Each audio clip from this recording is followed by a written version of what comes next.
Welcome to the Slop Temple. We pray this video helps. You start by confirming this is your own account and that you control the phone. Once confirmed, open Google's account recovery on a private device. Enter the phone number you believe is linked. Google will ask for verification details. Make sure you can receive SMS or calls on that number and have access to any backup email or trusted device. This step proves ownership and speeds things up. So gather last used passwords and approximate account creation dates to improve success.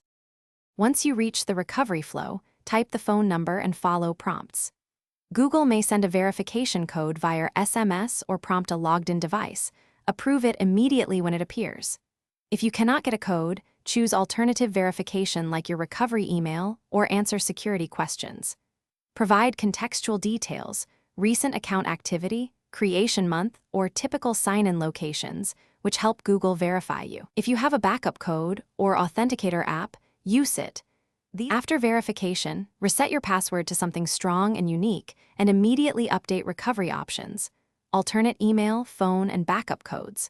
Once done, enable two-step verification to prevent future lockouts. If Google does not confirm ownership, complete the detailed account recovery form providing timestamps, previous passwords, and device details, then wait 24 to 72 hours for review. Troubleshooting tip.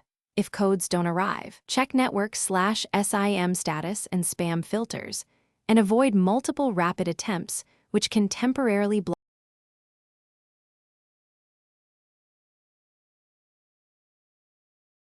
Thanks for watching. Consider subscribing if we helped you.